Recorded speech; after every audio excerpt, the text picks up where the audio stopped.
as I reflect back on like my time, we started, and the first, like our top 10 marketers when I started at the company, you would have never heard of any of them. And they're spending millions of dollars online and online acquisition. Now we've fast forwarded and there are bigger and bigger brands. So like we work with Capital One or we work with Walmart, but then we work with, digitally native entrepreneurs that are spending as much as Walmart, who you would have never heard of.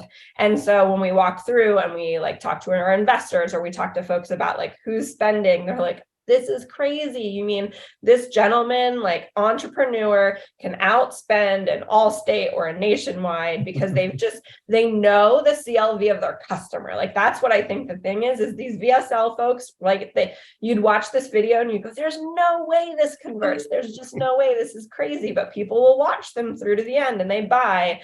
I think the other piece is that they also understand exactly what each customer is worth to them and what the customer journey is. And they get so good at that. And that's the cool thing is I think a lot of the digitally native brands actually understand their customers better than some of the really big brands that maybe are just working through agencies and are still kind of in that I need impressions or I just need a customer or a click mindset. And that's really interesting to me. You are listening to Power Marketing with Kevin Lee. Kevin and his agency Did It have helped thousands of businesses win through superior marketing, as have his books, articles, speaking engagements, and the eMarketing Association Power Marketing podcasts. Here's Kevin.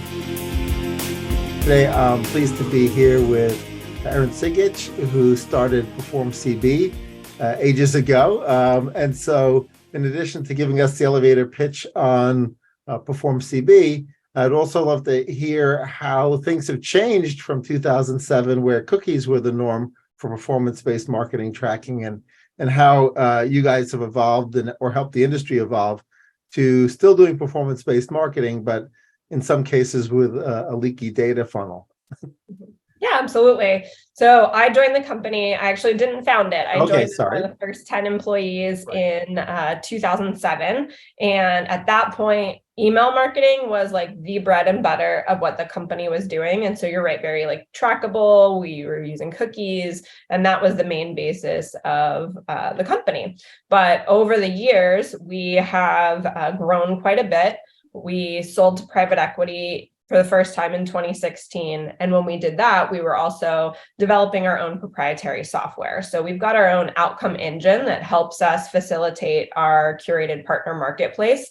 And through that, the technologies have expanded quite a bit. We work with app install marketers, we work with pay-per-call marketers, we work with your traditional web leads, but all of that is enabled through Postback. For the most part is the main technology that we're using. We do deep integrations with marketers, also with MMPs, and we'll do integrations on the traffic side as well. So we recently released like a TikTok API to help affiliates who are purchasing media on TikTok be able to track the life cycle of their customers. Because for us, even though we only get paid when the marketer gets the action that they want, so the app is installed or somebody purchases the product, or a lead form is filled out, we also want to help track what the best CLV is for our brands so that we can optimize. Not all customers are created equal. We know that. And so, for example, if somebody is looking to refinance their home, somebody obviously with a larger home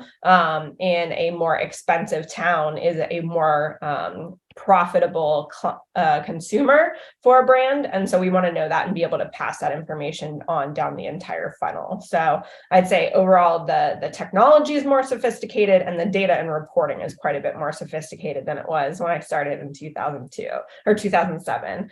Right. We were on a third-party tracking platform, Direct Track at the time. Sure. Yeah. Yep. They're still around. It's interesting. You don't usually hear performance marketers moving beyond the sort of surface level KPIs and going into LTV. And certainly a lot of the companies don't have the back-end business intelligence to sometimes even know their LTVs and understand what predicted them, right? What was it about the media plan, or what was it about the marketing plan, or what was it about the audience that predicted the higher LTV? Because there's an 80-20 rule or 90-10 rule or some power curve in almost every business. And to ignore that, right, and working just off of averages then you just can't even afford the very best impressions and clicks and traffic. So it's great to see that you guys are empowering the entire marketplace to sort of cherry pick out the very best impressions and very best clicks. In TikTok, though, that's a fascinating one because I sort of classify social media into two buckets. There's the everything is great here group and that look over there group, right? So Facebook and TikTok, you're allowed to say, look over there and give the link and send the people somewhere.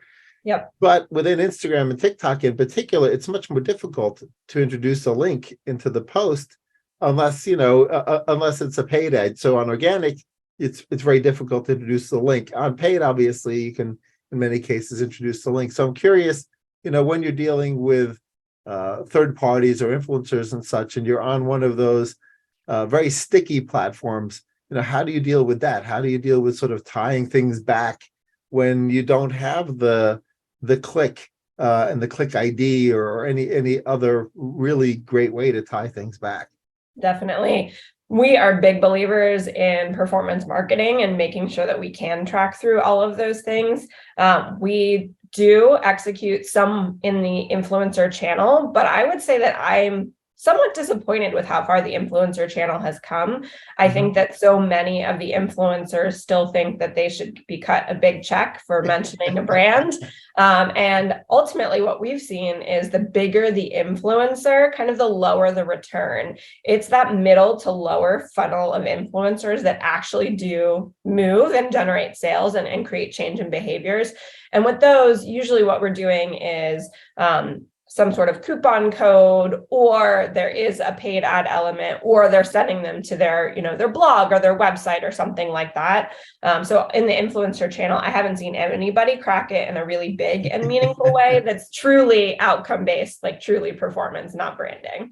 Yeah, absolutely. What misconceptions do marketers have about sort of affiliate marketing and performance marketing that you think needs to be set right so that they can, take full advantage of performance marketing? Yeah, thanks. So I've been in this space for a good long time. And for sure, when I entered the business, we were much more just affiliate centric. There are some folks that are using performance to describe the industry now, and some folks that are using partnerships to describe the industry now. We are looking to champion outcome-based marketing, and that's what we believe that we do at Perform CB is outcome-based marketing. And to me, that's an umbrella term. And within that, you have kind of your traditional affiliate partnerships where you might think of deals and coupon sites. And the biggest misconception on deals and coupon sites is that they're like kind of stealing the traffic that you would have gotten otherwise. We've done pretty comprehensive studies of the programs that we manage, and you actually get a 5x ROI on deals and coupons acquisition because you're able to buy the customer at a lower rate. And so the actual return that you get on that customer there versus what you might pay if they were on Forbes helps to create that good ROI for you. So that's one misconception. Another misconception is that affiliate is just deals and coupon, and that's absolutely not the case. We provide a full funnel approach through our agency business, and it is going to be content, loyalty programs, card linking. Like it's just gotten so broad. That's what traditional affiliates done. I think the misconception when people think about performance is a lot of people still think that performance is just Google or just Facebook. And to that point, we've almost kind of walked away from performance because we haven't been able to move the needle. The number of calls that I get on where people are like, okay, so we're going to pay you for impressions or we're going to pay you for clicks. And I'm like, no, you only pay me if you get a customer. And they're like, so we'll have to give you $100,000 test budget. I'm like, no, you only pay me if you get a customer. So that becomes some of the misconception when we talk about performance, because a lot of people say performance, but don't charge on a performance basis. And then finally, partnerships. I just think is a piece of the pie under affiliate. Partnerships is kind of what that traditional affiliate has been rebranded to. Like I have a partnership with this website, or I have a partnership with American Express. there's a big chunk of the outcome-based world that is entrepreneurial media buyers, media buy teams that basically learn the ins and outs of every different traffic channel. You know, they specialize in TikTok or Snapchat, or they figured out exactly how to buy mobile performance media. And that's all their team does. That's all they think about all day. And they're the first movers on that. And so when you work with a company like Perform CB or one of our competitors, you can access really all of the open web along with Facebook and Google, and you do it on a performance basis. So instead of having to hire a marketing team that knows absolutely every piece of the internet, you can do that and you can do it on a performance basis. And so those are kind of some of the misconceptions I think people think about when they hear affiliate. Yeah, I think that the most interesting part of your point about the ecosystem and how it's evolved is obviously, people might call it affiliate, they might call it performance-based partnerships with publishers. They might call it partner marketing, but there is this new ecosystem. For lack of a better term, they're so good at something that they can arbitrage, right? Yep. And I think that the category that is most fascinating to me in that area are the VSL producers, right? Mm-hmm. Who do VSLs for YouTube or VSLs for Facebook. And, sometimes it's sort of fun to go down the rabbit hole and try to figure out who that intermediary is, because they don't necessarily always, they're not in the limelight. And yet they're super powerful and super good at what they do. And unless you're sort of part of the community, first of all, you don't even know they exist. And secondly, even if you knew that they existed, it's odd how sort of under the radar they are. Are there any other sort of under the radar folks categorically that you think people would be shocked to know about? Yeah, I think that, VSLs are a wonderful call out for sure. As I reflect back on my time, we started and our top 10 marketers when I started at the company, you would have never heard of any of them. And they're spending millions of dollars online in online acquisition. Now we've fast forwarded and there are bigger and bigger brands. So we work with Capital One or we work with Walmart, but then we work with digitally native entrepreneurs that are spending as much as Walmart, who you would have never heard of. And so when we walk through and we talk to our investors or we talk to folks about who's spending, they're like, this is crazy. You mean this gentleman, entrepreneur, can outspend an Allstate or a Nationwide because they know the CLV of their customer. That's what I think the thing is these VSL folks, you'd watch this video and you go, there's no way this converts. There's just no way, this is crazy. But people will watch them through to the end and they buy. I think the other piece is that they also understand exactly what each customer is worth to them and what the customer journey is. And they get so good at that. And that's the cool thing is I think a lot of the digitally native brands actually understand their customers better than some of the really big brands that maybe are just working through agencies and are still kind of in that, I need impressions or I just need a customer or a click mindset. And that's really interesting to me. Mm-hmm. Yeah, absolutely. I'd love to ask you a question about sort of coupon coding, because obviously there are some marketers that they hate to put in place even a coupon code or any other discount code form on their order forms, because they're like, oh great, my regular customer is going to get there, they're going to see that, they're going to go out and they're going to go hunt for one, and it'll be one of those sites that specializes in just harvesting all the coupon codes, and so I'm going to just cannibalize. And on the other side of things, you've got marketers who are saying, oh well, in order for me to really track my influencers and some of my media partners, where the click isn't necessarily going to be used, I want to give them unique coupon codes, right? Yep. Or even single-use coupon codes, right? Where literally the publishing partner has to deliver each consumer a different coupon code. So given the diversity of how you could use a coupon code, what are some best practices that I think that get the marketer over this hump? Because sometimes it's a rational fear and sometimes it's an irrational fear of coupon codes. Yeah, well, I think the first piece is you want to be able to set up your reporting so that you can actually see how these folks are performing on the back end. That's really important so that you can go through and optimize, because we're all about data and we don't want to make assumptions. But some of the best practices that we've seen is single-use coupon codes can be meaningful. We've seen in podcasts, like getting really specific with the podcast code so that you'd have to be like a loyal listener of that podcast to actually show up with that podcast code. The other thing that we see for more generalized coupon codes for some of those maybe browser tools is we recommend that you do include them in your affiliate program, but you do it at a much lower pay rate. So that way you force them to make sure that they're up to date on coupon codes and that they're using best practices, but you essentially like bonus them at almost like a 1% versus, you know, a normal 5 or 10 or 15 that you might be thinking about for some of those upper funnel, higher quality folks. And so actually, you know, incorporating them into your program, but doing it at the appropriate price point is our best practices recommendation. But you're right, there's some people that are just adamantly against it. And, you know, we can support that too. Yeah, it's interesting when you mentioned some of those players that are browser based. I think it made me think about a segment of consumers that just get such a psychological benefit out of getting some kind of an offer that that it's almost like they need it, right? Mm-hmm. It's like a drug to them. When they see that promo code box, they're like, ooh, you know, and it actually motivates them to complete the purchase in some cases. And is there any data to support that segment of buyer sort of almost requires the coupon code, not so much from a pricing differentiation perspective, but sort of like almost like a psychological benefit?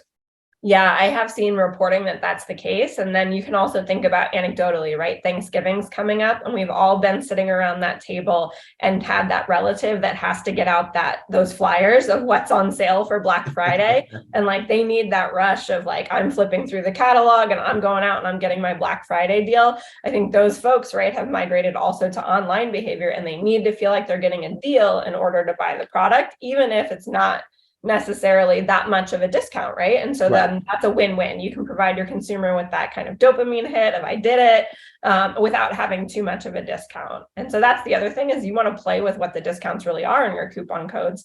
Maybe it's free shipping is the right answer. Maybe it's a buy one, get one. So that's the other piece that you want to keep a close eye on is like, what are you actually discounting with those coupon codes? Well, we'll probably have this episode go live right before sort of the week of coupon code explosion, right? Which is starting earlier and earlier. And we see people with early access sales now, but you've got the whole Black Friday, Cyber Monday, and even Giving Tuesday to some extent, potentially being sort of coupon code heaven, right? Mm-hmm. So for those folks who see this in time to maybe revise their coupon code strategy, any thoughts about how they should, you know, take full advantage of that wave, either with their own media, whether it's email or push, or with media buys that they have other folks going out and doing, or their own media buys? Yeah, I think that you want it to feel very seasonal, right? Well, like we said, that dopamine hit of I won, like you don't want this to feel like a coupon code that's always available. And even to that point, if you're not going to have an aggressive coupon code or maybe any coupon codes at all, we've also seen that just putting a turkey on your landing page, no actual discount, but a turkey on your landing page increases conversion rates at this time of year because everyone's kind of in that seasonal spirit. And so from coupon code, make it feel seasonal. But if you're not into that or you want to add to it, make sure you've got some creatives that feel seasonal as well. Great. Yeah, you mentioned something that is a real power concept in performance-based copywriting, which is urgency. Yep. Right. Something special about it, some level of urgency, because even if the person thinks that they've gotten all the other emotional buttons pushed, right? But if you forget to push the urgency button, you can lose them, right? And you mentioned it in the coupon code context. But there are any other great contexts of how to create that urgency when you're running performance-based media and marketing? Yeah, I think that much like any channel, right, you want to get across the values and the benefits that your product is generating. We can't forget that is a core concept of it. And I think so often, sometimes that can be skipped in the sales process, is not really getting across the true benefit of the product or service. Feeling like they're getting some kind of special discount. We touched on that. The other thing is like, you can be very real about the constraints in your business. Lots of businesses have constraints today, including supply chain or shipping. And so is there something that the customer is doing that's getting them access to something, right? Is it possible that you run low on supply this year? Yeah, for a lot of businesses, that is the case. And so that's okay to communicate to your customers, like, we're low on inventory and you want to buy now. And then shipping too, right? There's shipping every year becomes, a massive, how many hours could a UPS driver possibly work to get all the packages delivered? Making sure that you're clear with your customer about like what those cutout off dates really are. Those are true things. You're not misleading in any way. You're communicating like the business constraints that you have and being clear with your customers about their expectations, but it creates urgency too. Like, oh, I actually need to buy now if I want to get this in time for the holiday season. I get it. Okay, let me make this purchase. Yeah, I agree. We've seen some product marketers in particular take advantage of the reality of supply chain issues and the reality of the unpredictability of demand, meaning that you could be out of something in time for the holidays. And it's also fascinating when I see info product marketers, where clearly they're not going to run out, but yet they still manage to figure out how to create the urgency. So for folks selling digital products of some sort, where there's no rational reason for there to be urgency, but yet they manage to layer on a less than rational reason to put pricing increases in there or some other form of scarcity. Any best practices there that you can share?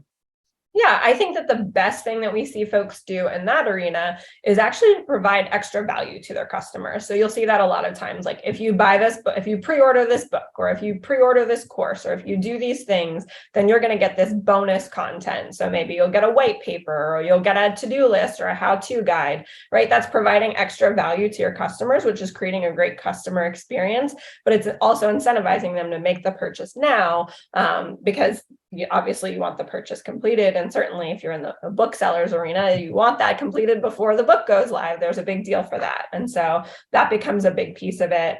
In the app world, a lot of that is like free trials, right? So like if you download now, then you get a 30-day free trial, or maybe you get a 7-day free trial. And so a lot of the app folks will think about that, or download our app now and you get free shipping for a certain amount of time.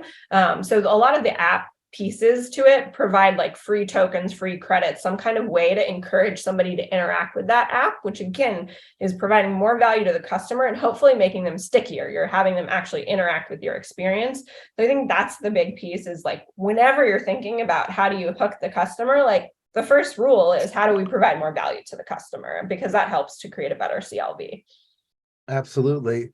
You guys got your start in email marketing, and it's sort of every year is the year where the pundits come out and say email marketing is dead, right? Yeah. Either because of generational shifts or some other reason, but yet every year email remains foundational. There's other push platforms that have been layered on top. Obviously, SMS is still quite hot if you can get that permission relationship, and then you've got push notifications in browsers and in apps.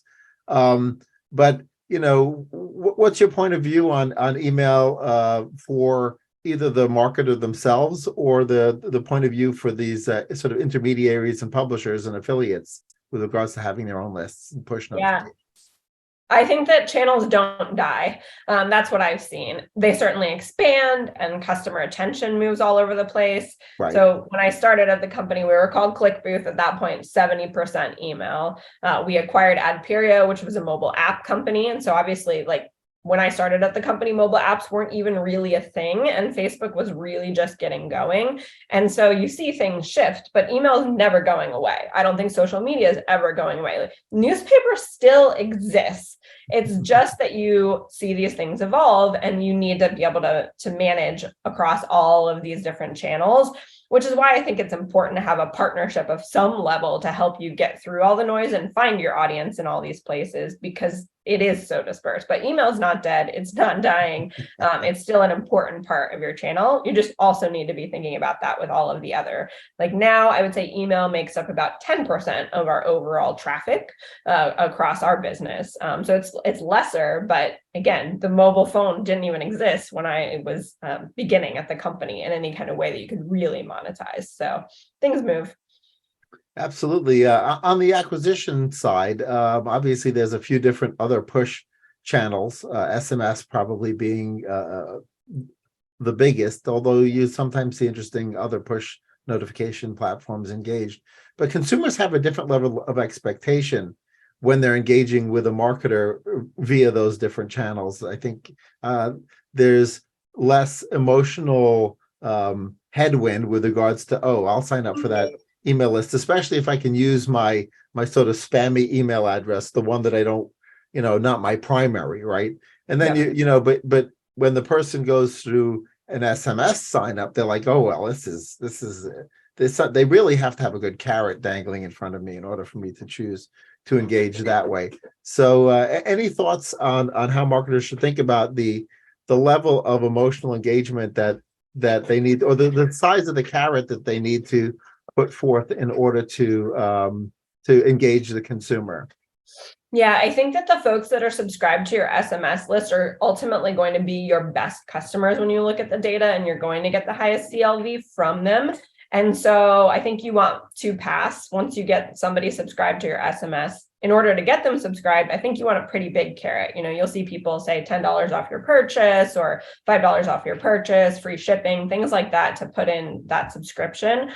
But then you also want to, I think, figure out who are my loyalists. Like I have a couple of brands that I'm on their SMS, and I probably buy from them 1 out of 4 times that they send me something, because they're saying, hey, we released new product, we've got the new fall collection is out, check it out. And I want to be the first to know. So I'm like a high value customer to them.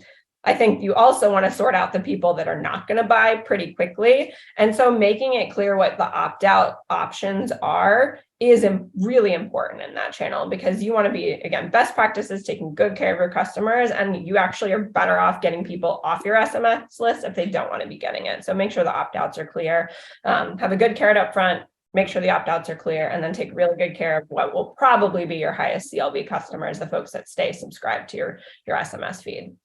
Mm-hmm.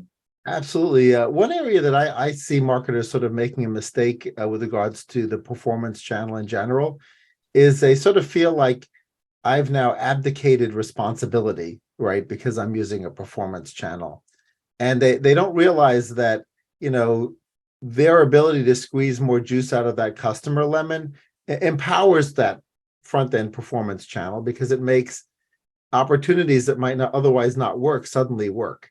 Right. Mm-hmm. So they sort of feel like, oh, I don't need to worry as much about CRO. I don't need to worry as much about AOV. And to your earlier point, I don't need to worry so much about LTV optimization. But the reality is, like, by having your back end humming much more smoothly, it changes the dynamics on the front end. And when you're chatting with folks who you get the sense like maybe they feel like, oh, I've just now taken all my risk and I pushed it into the performance channel, and I can just rest on my laurels. How do you educate them on the fact that, no, wait, actually, you better have your back end buttoned up, because the better you are at the back end, the more opportunities we can find you on the front end. How do you get that through? Because I find that sometimes that's a challenging conversation to have. So it's something that we start off with in our sales process and have our sales team trained on. They are really more than sellers. They're like strategists and walk through what folks' strategies are. And we want to understand what your limiting constraints are in order to buy, because we know that we can deliver you a customer and you're only paying when you get that customer. So in reality, there shouldn't be constraints on your marketing, but of course everybody has them, and so we need to understand what those are. And that's kind of your first indication that maybe people don't know their back end. Oh, it's unlimited, we can just buy unlimited. I don't know, I'm not sure that anybody's actual customer acquisition is unlimited. because you're sending them to a call center, how many seats do you have in your call center? Right. How many calls can they take at the same time? Or how much product can you actually ship? Can your website handle this amount of traffic? So that gets us the first indication of like, have they really thought about what the customer journey looks like? The next thing is we'll start to talk about when you work with us, you get assigned a growth manager. And so that growth manager, average tenure in our industry is about 8 years. And so they know their stuff and they've seen the ins and outs of lots of programs. And they want to talk to you ideally on a weekly basis. And in some instances, we talk to folks on a daily basis about how that next kind of conversion point is looking for you. And if you don't know, or you don't want to share it, we kind of know, well, there's only so far that you can go, because in all instances, somebody has a competitor who's willing to share that information and who knows that information inside and out. Now, I understand some folks are quite proprietary. And so we do have customers who have developed like an index, like a scoring system. So they don't have to tell us like the AOV was this. They just say, hey, this customer set scored, a 5 out of 10, and this customer set scored a 2 out of 10. So they still can communicate some kind of, quality metric to us without kind of open kimono going, hey, here's all the goods. And then we can optimize and work off of that. And so those two things become like the question marks for us. And when you want to come in and you understand your customer journey, and you also have the data like readily available that you're willing to work with us on, then we're like, this is going to be a home run client and a really good partnership for years to come. So how has the industry sort of evolved from its sort of breakdown, or your business specifically, between e-com based performance marketing or lead gen based performance marketing? Each of them has sort of gone through their waves. And so how are things settling out at this point? Yeah.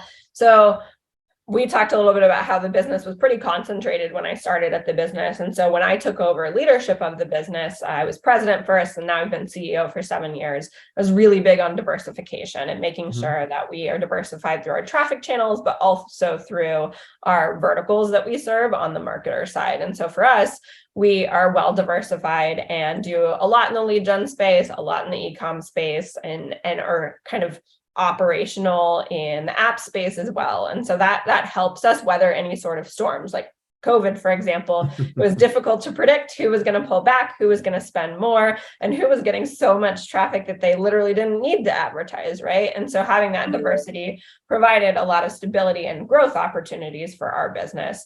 So lead gen and fintech, I would say, is probably the biggest call out in terms of growth that I've seen this year and last year, is kind of the financial space. And those folks thinking about acquisition marketing has been huge and really interesting because they know their data well. And so they're buying, funded accounts, or they're buying investors, or they're buying kind of really deep actions.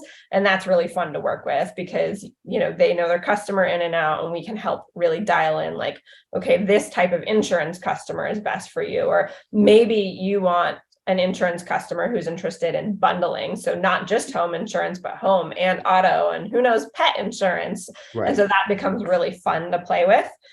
E-com, still really strong. Like Tempur-Pedic is one of our customers and has been for years through our agency. So we manage their affiliate channel for them. That's super fun because we just consistently get to find new content for them. And so that, you see the top 10 mattress sites, but then it's like, well, how can we be creative? How do we think out of the box? What are the other places that this kind of stuff should exist? Cool. What has you excited about next year? Obviously, it's heavy into sort of planning season for businesses and marketers, servicing the agencies, servicing the marketers, the businesses themselves. Like, we're all sort of thinking about our next year plan. So what has you excited for next year? Yeah, we are deep into planning for sure. The big piece that has me so excited is the opportunity that I think outcome-based marketing has to serve brands in a recessionary environment, right? Everybody's got to think smarter about their marketing dollars right now. And I know, having lived through this several times, that performance marketing, outcome-based marketing, partnerships, affiliate, whatever you want to call it, we are guaranteeing results. And so I think that we can step up to the plate in an even more meaningful way for brands and help them grow and help them kind of weather the storm of whatever the recession kind of brings for everybody. Great. Well, yeah, certainly in times when budgets are being cut, when there's no upfront cost for a Yep. channel and it's fully performance-based, fully outcome-based, one would imagine that that the focus would be on that. So I anticipate your biz dev team will be having some interesting conversations in the next 6 months. Absolutely. Thanks so much for joining me, Erin. Thank you. Thanks for having me. Kevin Lee's Power Marketing is available on all your favorite podcast networks. Kevin loves helping businesses excel at marketing. Having marketing challenges? Just like Santa in The Miracle on 34th Street, if Kevin can't help you, he'll know someone who can. Find him on LinkedIn, subscribe, or follow.